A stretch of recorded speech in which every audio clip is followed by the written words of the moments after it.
把刚修复好的文物拿在手里各种把玩，将专家说的轻拿轻放完全不放在心上。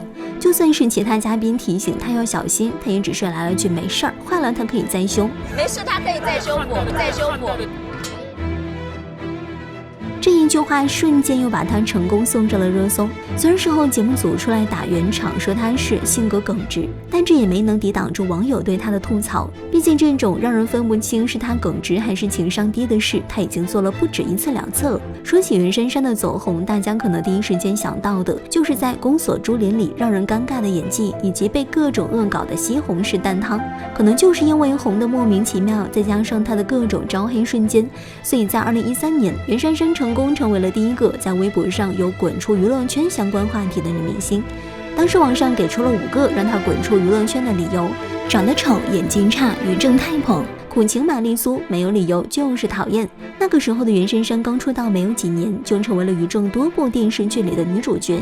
但是无奈演技不好，再加上路人缘差，不管出演什么电视剧，那么火的一定是女二。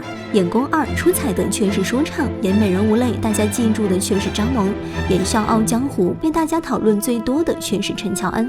步步都是女主角的她，反倒成了绿叶。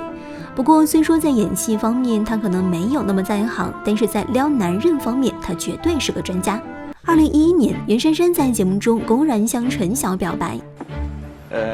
我一会儿。那你最近又变帅了吗？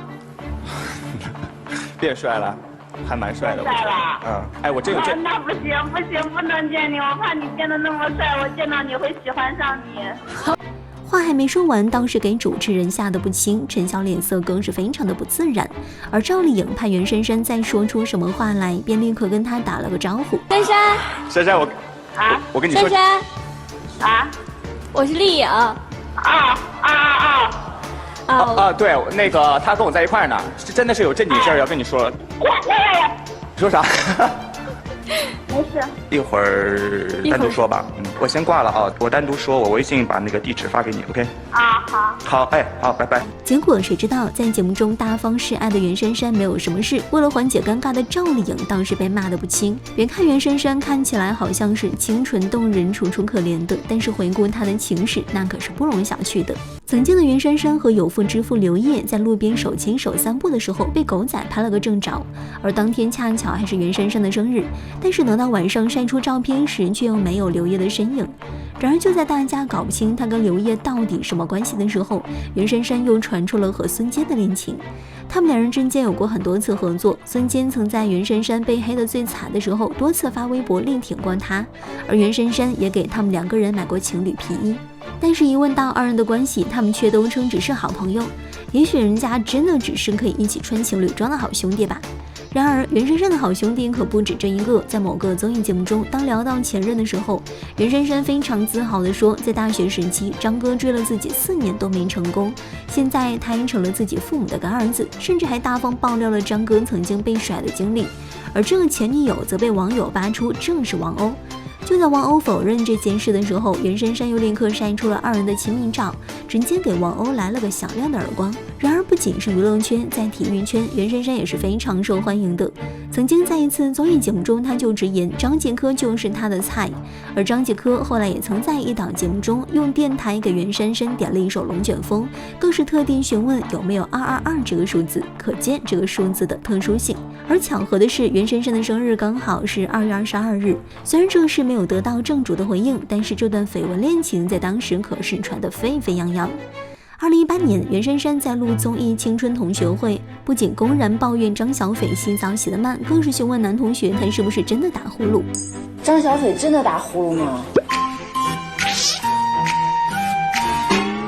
你问我这干嘛？我天哪！不是一本正经的问我。那你们谁说张小斐打呼噜呀？他说的。那真的打呼噜吗？询问男生张小斐是不是打呼噜，但凡男生不在意回答错了，那么到了媒体口中就是另一回事了。在娱乐圈里这么多年的袁姗姗不会不知道，而当后来张小斐在微博中极力否认自己不打呼噜时，袁姗姗又专门跑过去阴阳怪气的暗示自己说的就是实话，本来这事已经过去了很久，但是当张小斐出演的电影《你好，李焕英》火了起来后，身为主演的她热度一直居高不下。于是袁姗姗又把这事儿再一次拿出来重提，还假模假样的发微博跟张小斐道歉，因此也成功让她蹭上一波热搜。其实袁姗姗这种前后打脸的事还做过很多，前段时间闹得沸沸扬扬的新疆棉花事件，所有的明星都在第一时间发布了支持新疆棉花的微博，袁姗姗也不例外。但是就在所有明星都在抵制辱华品牌的时候，她却顶风作案，晒出的照片中公然脚踩辱华品牌的鞋子。随后见网友评论风向不对才删了照片，这已经不仅仅是情商低了。其实一开始的袁姗姗虽然被全网黑，但是她的资源始终在线，再加上后面因为马甲线人设成功，挽回了一大波路人粉，只要她多磨练演技，被大家认可只是时间问题。可是无奈她自己本身太过招黑，而且情商还不在线，每次都在即将要翻红的时候，她就又开始出一些幺蛾子。所以说啊，有些人就算是资源好到飞起，那也注定红不起来。